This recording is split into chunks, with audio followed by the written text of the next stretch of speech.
All right, welcome to another episode of Getting Real in the Field. This is the show where we talk about all the things that you hate to do, which is following up, making phone calls, talking to people, calling back, texting, mastering your CRM, learning how to recruit and train agents. And I'm your host, JP Fluellen, and this is Cactate. If I had my pom poms, I'd be shaking it right now too. Oh Yeah. boy. Okay, so this evening, are we gonna spend time? I think doing our second podcast in the series, right? And the first podcast was how to recruit and build a team. And for tonight, we're gonna talk about retaining some best practices. How about that? Best practices for retaining your team, because I think that's usually one of the hardest challenges, and I've heard it from many agents before, and I think that this would be a great topic to cover. Yes, sir. I agree. Especially now. I mean, one of the challenges with team leaders and brokers is they pour a lot of time, energy, effort into these agents, getting agents to be successful, and then they bounce. Yeah. Well, okay, so I've come up with a top 10 list, but instead of just giving a list, I figure I'm gonna pop you with them. You haven't seen them, so I'm gonna get your thoughts on it and comment on it. How about that? Okay. Sure, that'll work. Okay. A top 10 list. Number one, they say have open communications to help you keep your team going. What are your thoughts? I know it's a no-brainer, but share with some practical tips and tricks as well too. Yeah. So in my career, like, my broker was kind of the man on the high horse, or the man on the high castle, and I didn't want to talk to my broker unless I was in trouble. And I tried to keep it as little interaction with my broker as humanly possible. And I think it just kind of, and at that time, when I first got my real estate license, I was pretty young. I was, sub 40. Actually, I was in my early 30s. So really still pretty green. Didn't really respect old people as much. My broker was in his mid 60s at the time. And, I felt like, that it was, the only time you had to, talk to the broker was when you're in trouble. And so I tried to avoid him as humanly possible. And honestly, that was probably not a good thing. I felt like it'd be better to have more of a communication with my broker more often. Yeah. And so what he did was he would go to your office and just kind of say, "Hey, how's it going?" and kind of keep those relationships open, to try to make sure that, you're in contact with him more often than not. Yeah. And that if there is an issue, you could get ahead of it so that he could bring it to his attention in case there was an issue. And I think before he retired, I think we kind of got to that place. Yeah. But I was there for 8 years before then. Yeah. I mean, I'll share with you, this just happened to me today, right? I've got one of the newer staff on my team, and I know I could tell she's kind of shy. And I said, why don't we book some time just to catch up and hear what's going on? And and I knew that she prepared information for it to kind of just rattle off what she's done and what she's doing and what she's working on. And I just said, hey, how are things going for you? You started here for like 2 months now. Give me an update. Do you feel supported? Do you, tell me what are some of the challenges that you face? And then actually I learned a couple of things, of what she's doing and some of the challenges, and it opened up my eyes on some of the stuff that I'm, not making her life easier as well too. So I think you hit on a point. Like, I think it's important to make yourself approachable, right, for the communications. So, and it goes both ways. I mean, you also have to be approachable too. Like, yeah, you want to be approachable from your broker as well as to your broker. yeah, Instead of just always trying to avoid the office, or That's true. Work from That's home more often than going into the office, and then don't say hi, just kind of sneak in and sneak out, come in the middle of the night, like whatever. yeah. So I Yeah. mean, and honestly, it makes, and I do this actually with other agents too, to make my transactions a more easier to get to the end goal. Yeah. When you get to know more of your peers, it just makes for a much more enjoyable transaction for sure. So Okay. So next on the list is continuous development, right? I think that this often gets overlooked. Thoughts on that? How much should you invest in developing your team and so forth as well, too? so this is a fine balance, in my opinion, with if your agent is willing to receive training and development versus, because you don't want to be a leader that's chasing your agents. If they don't want it, then don't force it down their throat. There are some agents that are just like, I got this, and they either they figure it out or they get out of the business. And I've experienced this firsthand, and you just have to, like, you can provide, hey, we're going to have this kind of training at this day. If you, the more you make it like quote unquote required, Yeah. then they're not gonna, it's, then they feel either like, why is everything required? I got other things better to do, or whatever. And honestly, like, I literally had a guy reach out to me today actually, and I thought this was really cool. He was like, hey, I don't understand this document, and I want to know what I need to do in order to make sure that the documents that I'm doing are in compliance, Yeah. rather than, here's what you need to do. If you don't do this, you're in trouble, like what's the point of that? There's and again, you're not being approachable, you're not having good communication, and then again, on top of that, you're shoving Yeah. the training down Yeah. their throat that they may not want or Yeah. whatever. And you know what? Compliance training, is it necessary? Yes, sure it is necessary, right? But it's boring as heck if you have to force people to go train.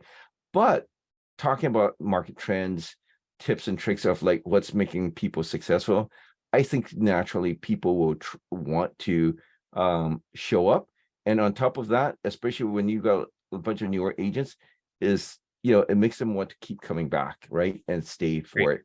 Because if they're growing, then they will want to feel like, I've got more to get out of this, right? Yep. So that, which is a great segue of the next one, recognition. How do you show your team that, they've done well, and not be that, that broker or the team leader that says everybody's a winner, but really, Right. you know, And honestly, like, to me, and so I've heard this many, many times, you know, agents would rather have, do a fun outing or hang out together or do stuff, rather than get have their brokerage spend a bunch of money on a bunch of plaques and awards and stuff like that. Because at the end of the day, you can't eat it, you can't wear it, and you really can't throw it and have fun with it. Other than if you're going to get it, you're going to probably throw it in the trash. I mean, I have awards over here. I have a bunch of awards. I've got awards up yeah, over here too. And all they do is just sit there and collect dust, yeah. and they probably spent several hundreds of dollars. I mean, look at this thing back here. This award right here is solid crystal, and the base is metal, Whew. and it literally just sits on my shelf collecting dust. And they probably Yeah. spent $300 on that. I'd rather have the $300, honestly. I always thought of, and I learned that from one of my kids' like teams coach, who played lacrosse, and like, and there could be something similar, but where he would recognize one team member, for every game that's an outstanding player, and he'll give them this old antique looking lacrosse stick. It's not very valuable, but you're in an outing, and then you do something fun as a team, and you call them out, and you pass it on to them for that month, and then you pass it on to the next person thereafter, and you don't have to keep spending a lot of money, just being creative with it, I think. Yeah. I mean, Right? we just do weekly recognition in front of the rest of the team. Yeah. We do like, all right, how many did you get under contract this week? And then two under contract, and then we do two claps, and that's how, and so that's our weekly recognition. Because I'm really bad at that. And I think a lot of leaders are really bad at recognition, even though they probably feel like they've recognized. Yeah. But I feel like sometimes they're really bad at recognition. And so um that's what we do to try to make sure that our agents are staying engaged. Because I mean, if you think about it, like, we're running a team and we want to run a team like we run a sports team, Yeah. like your coach isn't handing out awards at the end of the week. Yeah. They're giving public recognition to, like, Jimmy crushed it at the game last night, well done, and everybody gives him a pat on the back, makes Yeah. them feel really, really good. But they're not handing out medals at the end of the week Yeah. or at the end of the game or whatever. Sure. The only time you ever get a big reward is when you win the Super Bowl, or if you win a tournament. That's right. Or, But trophy, that trophy moves around, doesn't it? Right? You yeah, don't keep it trophies for for the life. team. Yeah. Mhm. Exactly. And I think that's the thing. It's like, and if we looked at our teams, as we're all in this together, then I think you get further faster because you get to do it together and you grow together. And that's kind of our philosophy with our real estate team, is we grow together. Yeah. And I will tell you, like, to me, selling real estate, it is a team sport, and I always tell my team this part too. It is a team sport because if you ever look at, like, hunters, like in the wildlife, right? Like, and I know that I'm the creator of the worst analogies, but here's one. Like, a male lion always hangs as a loner, right? And out in the wild, they never hunt. They're lazy as hell. But you know who does the hunting? Actually, it's the lionesses. And then they always go in a group and they tag team. Same thing. That, so to your point, it's like the recognition of, like, it is teamwork there, right? Exactly. Okay. Number 4. This is a big topic, but let's see if we can kind of summarize it. Compensation, flexible compensation is a big component of retaining your team. Thoughts on that? So, the flexible compensation is an old school model for traditional brokerages. So typically you start off at a pretty crappy salary, or a crappy split. So typically you're going to start off at like a 60-40. And then the more you do, the higher you go up. And usually there's a cap on how high they'll let you go. So the more production you do, usually you'll land anywhere between 73 and 75%. And then you kind of stay there if you can maintain that production. And most of your traditional brokerages have a sliding scale that way based on how much volume you. In our brokerage, you get the best of the best splits from day one. Sure. So the reality of it is it's just, how do you align yourself with the right brokerage? So by aligning yourself with the right brokerage, then you don't have to, in some respects, there is some motivation to do better by getting a better split. Yeah. But with our brokerage, there's a cap too. So the more you do, you reach a capping model. So you hit 12,000 in company dollar. Now you're done with a split. Now you just pay a flat fee per transaction. And then that's, to me, that's motivating. And even then you can actually reduce that transaction fee even further down to like $100 if the more deals you do. And then the company rewards you with stock. So if you do $6,000 worth of post cap transactions, Yeah. then they're going to award you with $16,000 worth of company stock. Interesting. So that is kind of a creative way. Like, now as a team leader, though, what powers do you have to change things up if, let's say, you are stuck in a more traditional brokerage as well, too? Yeah. So kind of the hybrid between the team and then our brokerage is that, our brokerage, our team is kind of ran on a brokerage that's basically brokered by Real Broker. So I can control the splits for my team split.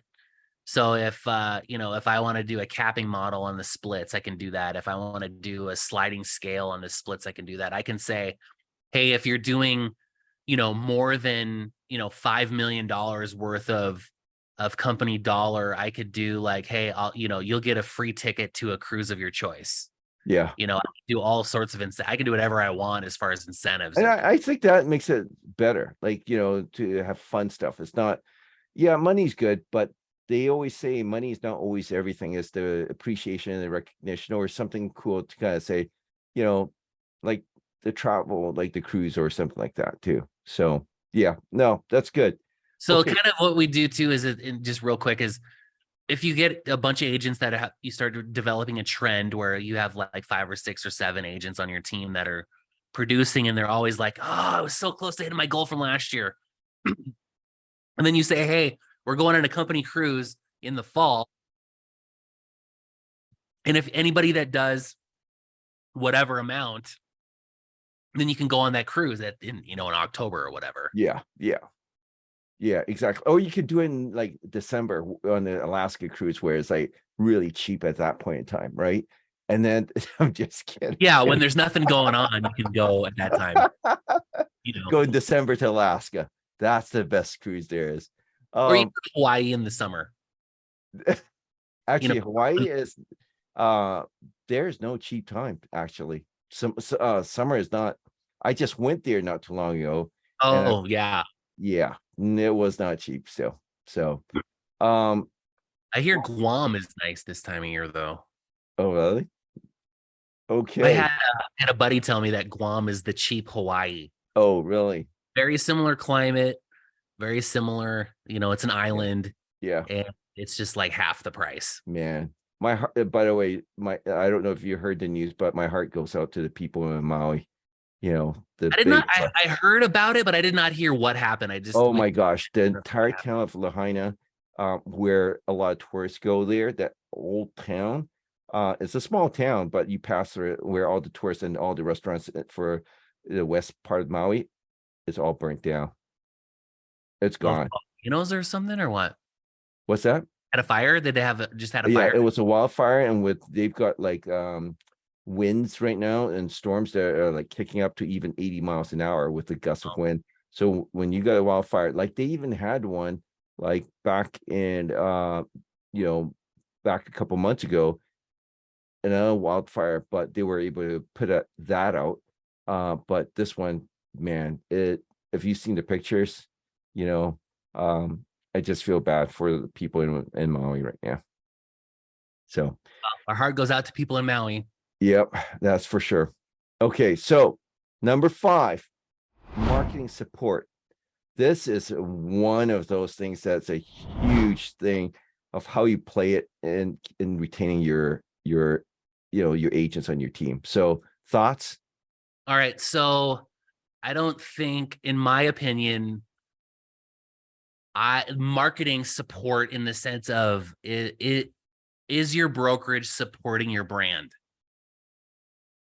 And if they're not, and they're pushing their own brand, then it's not about you, it's about them. And I have a big problem with that. If you can't brand your signs your own way, if you can't buy your own signs, if you can't do any of your own branding and Yeah. have that company's logo, but your branding on your signs, then that's a real problem for me. And so I would really consider, like, if your brokerage is supporting you in that way, then go team. But yeah, I have a big problem with marketing is my thing. And so if it's not, if it's Yeah. not helping me excel and it's all about the brand of your brokerage, then yeah, there's that. So as a team leader though, how do you like cover the costs of the of marketing for your team? Do they do it themselves? What's the right mix of Yeah, if so you there's a want to try couple and grow a things. team? So the way that I mean, and this is the way it should be with any brokerage, in my opinion, because your brokerage spends a lot of money, time, and effort building their own brand. So the way we look at it is we give our agents a choice. You can, if you want to do your own special, like, custom signs or whatever, then we let them do that. We let them fully do their own branding however they want to. but we don't pay for those signs. If they want to go a more traditional route, then they can buy their own riders, and then we pay for the signs. Gotcha. So Okay. it's kind of how we do it. Awesome. Okay, so I'm gonna pause here for one quick sec, because this is taking quite a bit of time. Do we want to break it into 2 parts, of 5 and 5 in the second podcast? Yeah, we can just break it up into 2. That's fine. Okay, why don't we do that then? So right here then. Do you want to just wrap it up? Yeah, that's fine. Okay, so that's awesome. Hey, JP, this is a great first 5 best practices to cover this evening. So we're going to break it out into a second podcast to continue to be continued, folks. So join us for our next podcast as we continue on our top 10 list. So we're going from 6 to 10 on, how to best retain your agents within your team. Awesome. So if people want to get a hold of you and learn more about how they can use some automation in helping retain agents. Yeah. If you guys have a team, or you're building a team, and you want, one of the things that when you give a lead to your an agent, right? Sometimes they're too busy to follow up. So, and this is where automation comes in with our AI platform to help you nurture that lead, follow up with them, so that it frees up your team's time. Not have to chase every lead down. And then when it finds a qualified lead, it'll hand it off to you. So if you're interested in talking more about team buildings using automation technology, reach out to me. You can check out the website, Fieldnotes.ai, book a time with me, or you can reach me directly at 425-740-0260. How about you, JP? All right. You can get a hold of me at 307-772-1184. Text the word real, and love to have a conversation about what we're doing over here. And if you're in a place where you want to, learn more about how to recruit and train agents, we also do coaching. And so we're happy to have a conversation about coaching. And so, yeah, there you go. And then also, if you like this kind of content, don't forget to hit the like button, hit subscribe, and we'll catch you on the next. What? I would say share your comments, share your tips also in the comments section, so that we can get some ideas from you too. If we missed anything, I'd love to hear from you guys. Yes, we love comments. It gives us more ideas on how to expand and expound on our podcast. Okay. All right. That concludes another episode of Getting Real in the Field. Catch you next time. Peace.